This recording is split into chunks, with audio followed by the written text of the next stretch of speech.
In the early 1800s, the Catholic Church is restored in France, and there are negotiations that allow the church to be reestablished. And so religious communities do reemerge and start to reestablish themselves. And we know in the city of Saint-Étienne, there was a group of women who began to gather together and have a life of prayer. They were called the Black Daughters because they dressed in all black. And they were recognized as probably as a nascent kind of religious community, a group of women coming together for a religious life that included prayer but also included service. And the local pastor recognized that this was a good thing, but probably that they needed some more guidance. He was nervous that they were being too strict in their ascetic life. So he knew of the reputation of Mother St. John as the superior of the Sisters of St. Joseph in Monastral. But of course, she is living at home, no longer as a sister. So he reaches out to her and asks her, would she come to Saint-Étienne and start to form this group of Black Daughters, but really form them in the tradition of the Sisters of St. Joseph. And at first, she's quite hesitant. She's been home these many years with her family. Her parents are aging. And if you can imagine this time of post-war, it's been quite traumatic. It's been a civil war that has torn this country apart. And so she's in her 40s now and probably thinking her life as a religious woman is probably over. And yet this invitation comes. And eventually she is able to say yes, much to the dismay of her mother, who would prefer that she stay home. They're afraid for her. And they also need their daughter at home. And what's amazing to me is that Jeanne Fontbonne says yes, as so many brave women have over the course of our history. She says yes, and her sister Marie, who also is a sister of St. Joseph, she sacrifices her vocation to stay home and care for the family so that Jeanne can go forward, because they both can't go. But she goes to Saint-Étienne, where the Black Daughters warmly welcome her as their new superior, and slowly they start to become formed in the tradition of the Sisters of St. Joseph. And it's in 1808 that the Black Daughters and probably other local women are established as the Sisters of St. Joseph. And this we recognize now as the reestablishment of the sisters after the French Revolution, when in all reality it could have easily died out. They had been dispersed, some had been killed. The courage that it must have taken for them to come back together and to say, yes, we will be Sisters of St. Joseph again. And as they are reestablished and receive the habit and are recognized again, they are told that like a swarm of bees, they shall spread and become numerous as the stars.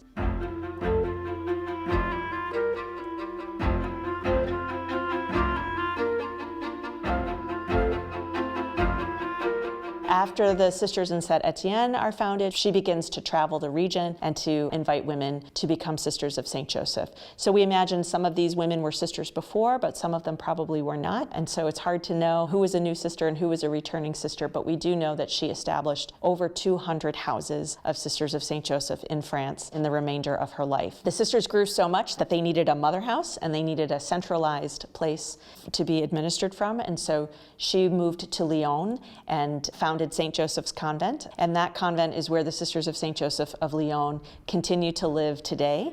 So she is superior for another 30 plus years in Lyon, continuing to accept women and to establish houses in the tradition of the Sisters of St. Joseph around France. After the revolution, when she did not die as she thought she would have martyred, as some sisters did, and she was called to come back and to restart this thing that had, because of the revolution, the sisters had all scattered and gone home. So she came back, and to start that again, I think about, how heavy her heart must have been, having lost sisters, sometimes for the choices that she made, but also for the situation that they were in. And then to come back and to find the energy and the heart to do this all over again. And she did. And then, through her leadership, she had to do things that would be so hard. We owe her our history in that she was the one who first sent sisters to the United States from France.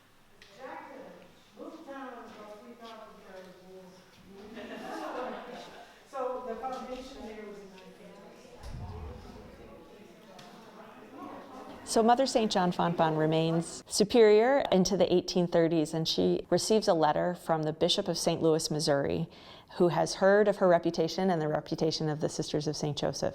So at this time in the United States, there's kind of westward expansion.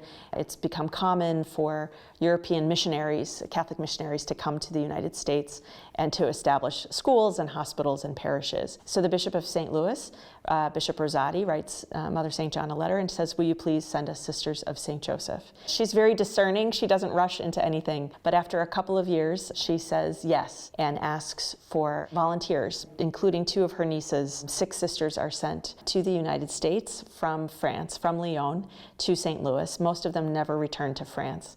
So imagine, these women didn't speak English. They spoke French only, and I don't believe probably a lot of people that they were meeting here in the United States spoke a lot of French. They knew when they went, they would never see Mother St. John again. I think about that, and I think what vision she had, and then what trust she had. She truly trusted in God, and she trusted in that this was what they were called to do in the service of God, in the service of the dear neighbor. And she understood the dear neighbor is not the person only next to you. It is also the person across the ocean in a land you don't know.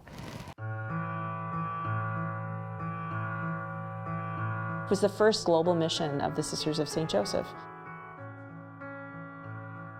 What we know from her letters is she cared deeply. She loved these sisters, all of the women who followed her, and she cared for them. And there was not a detached love that was easy to say goodbye. It broke her heart over and over as she sent forward this swarm of bees. But she did it because that was what they were called to do, and she exemplified what authentic leadership is.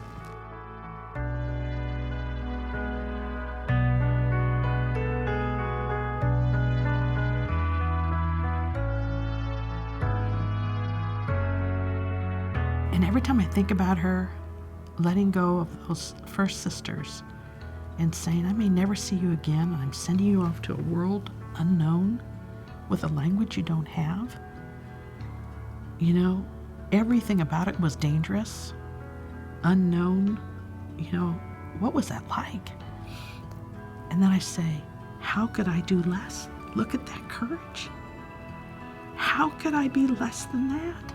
That grace is alive in us. We have inherited that story. We've inherited that charism. Have no fear. These 6 women travel to the United States and they settle in a town called Carondelet, Missouri. It is because of Mother St. John Fontbonne and these 6 women who said yes to that mission that the Sisters of St. Joseph of Carondelet were founded in St. Louis. And of course, that is the tradition of the Sisters of St. Joseph that founded Mount St. Mary's here in Los Angeles. As she got to the end of her life, Mother St. John was finally allowed to retire around age 79, and another sister took over as superior, and she spent her last couple of years in retirement in prayer in Lyon. And she is buried in the city cemetery among the people of Lyon. We honor her at the end of her life at the gravesite and offer our gratitude to Mother St. John for her courage, her willingness to stand up to the French revolutionists, to a corrupt church, and to have the courage to reestablish the sisters and then to send them to the United States.